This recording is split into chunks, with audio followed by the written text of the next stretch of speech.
Dans un entretien au New York Times, le PDG de 47 ans a affirmé travailler 120 heures par semaine, soit 17 heures par jour, prendre un sédatif puissant pour dormir, ne pas avoir pris plus d'une semaine de vacances depuis 2001 et ne plus avoir de temps à consacrer à sa famille.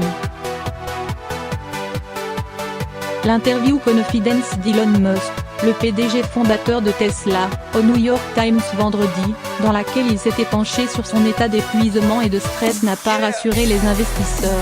L'action du fabricant de voitures électriques a chuté de 8,93%, accentuant le plongeon boursier constaté depuis le 7 août, lors d'un tweet controversé d'Elon Musk dans lequel il indiquait son intention de retirer Tesla de la cote au prix de $420 le titre, en assurant avoir un financement pour cette opération qui demanderait au moins 50 milliards de dollars même s'il conservait sa participation de 20%.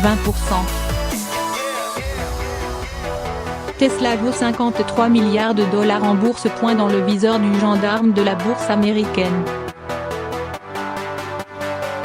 Une annonce qui rompait les codes de la communication financière qu'il ne regrette pas, alors que la SEC, le gendarme de la bourse américaine, a lancé une enquête pour savoir si ces informations étaient bien réelles.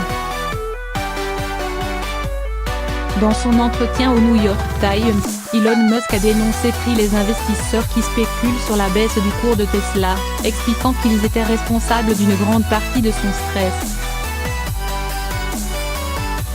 L'année écoulée a été l'année la plus difficile et la plus douloureuse de ma carrière.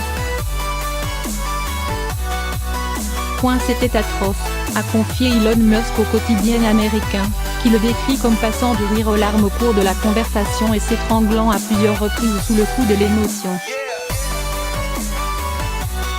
Paraissant épuisé au cours de l'interview, le PDG de 47 ans a affirmé travailler 120 heures par semaine, soit 17 heures par jour, prendre un sédatif puissant pour dormir, ne pas avoir pris plus d'une semaine de vacances depuis 2001 et ne plus avoir de temps à consacrer à sa famille.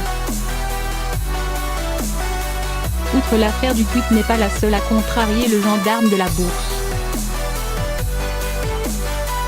Selon le Wall Street Journal dans son édition de ce jeudi 16 août, la SEC enquête aussi depuis l'an dernier sur la communication financière autour de la difficile montée en cadence de production du Model 3, qui entraîne des retards de livraison conséquents. Un message pour avoir un numéro de point d'interrogation. S'ajoute par ailleurs, une plainte déposée le 9 août par un ancien salarié de Tesla chargé de la sécurité interne auprès de l'autorité des marchés financiers, assurant que l'entreprise avait espionné des salariés en piratant leurs téléphones portables et leurs ordinateurs. Je pensais que le pire était passé, je pensais que c'était fini, a dit Elon Musk au New York Times. Le pire est passé d'un point de vue opérationnel pour Tesla mais du point de vue de la douleur personnelle, le pire est encore à venir. Faut-il voir dans ses confidences un message envoyé au conseil d'administration pour qu'il recrute un numéro 2, comme cela est le cas chez SpaceX? Selon le New York Times, Tesla cherche effectivement un lieutenant pour le soulager. Assurant qu'il comptait conserver ses fonctions à la tête de Tesla, Elon Musk a néanmoins ajouté « Si quelqu'un peut faire mieux que moi, tenez-moi au courant. Il peut avoir le poste. » Avec AFP.